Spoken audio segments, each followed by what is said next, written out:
मंगलवार को इलाहाबाद उच्च न्यायालय में श्री कृष्ण जन्म स्थान से संबंधित न्यायालय में केस की सुनवाई हुई। इस परिप्रेक्ष्य में दिनेश शर्मा श्री कृष्ण भूमि के गेट नंबर 1 पर प्रार्थना पर बैठ गए और जब तक न्यायालय की कार्यवाही जारी रही भगवान श्री कृष्ण से प्रार्थना करते रहे। श्री कृष्ण जन्मभूमि गेट पर शासन प्रशासन के अधिकारी भी अलर्ट रहे। उन्होंने जब देखा कि दिनेश शर्मा प्रार्थना पर बैठे हुए तो उनका सुरक्षा घेरा बनाकर पुलिस अधिकारी खड़े रहे, जिससे कोई घटना न हो। अब इस मामले की हाईकोर्ट में अगली सुनवाई 22 फरवरी को होगी। कोर्ट ने फैसला रिजर्व रख लिया है।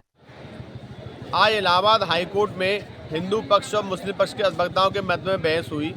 बहस के दौरान मुस्लिम पक्ष ने मांग की कि जो उनकी 711 की एप्लीकेशन पेंडिंग पड़ी हुई है उस पर बहस होनी चाहिए। हिंदू पक्ष की मांग यही थी कि पहले सर्वे हो जाए, उसके बाद 711 पर बहस हो जाए।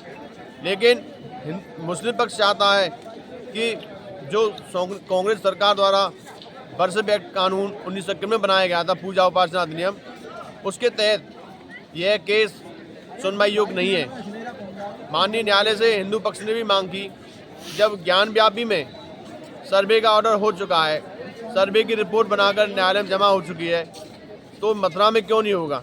क्योंकि मथुरा और ज्ञान व्यापी काशी की स्थिति दोनों एक ही हैं।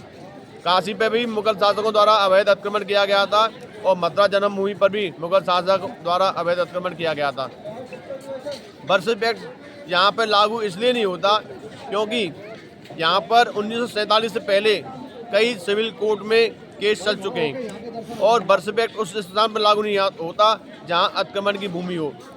तो माननीय न्यायालय ने ज्ञान व्यापी में भी नहीं माना वर्षिप एक्ट को, इसलिए हिंदू पक्ष की भी यही प्रार्थना थी कि मथुरा में भी नहीं माना जाए।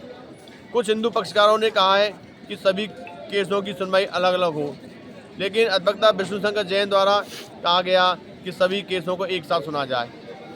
मुस्लिम पक्ष सुप्रीम कोर्ट के द्वारा सर्वे को रोक पाने में सफल हो चुका है। विष्णुशंकर जैन अधिवक्ता द्वारा सुप्रीम कोर्ट में अधूरी एप्लीकेशन लगाई गई थी, जिसके कारण सनातनी हिंदुओं को बहुत नुकसान हुआ। विष्णुशंकर जैन अधिवक्ता सीनियर है, उसके बावजूद भी उन्होंने अधूरी एप्लीकेशन माननीय सुप्रीम कोर्ट में लगाई, जिसकी वजह से सर्वे का ऑर्डर रोक दिया गया। आज भी हाईकोर्ट में दोनों पक्षों के अधिवक्ताओं के मध्य में खूब बहस चली, तो माननीय न्यायालय ने अब आगे की सुनवाई के लिए 22 फरवरी की डेट लगा दी है। अब इलाहाबाद हाईकोर्ट में अगली सुनवाई 22 फरवरी को होगी।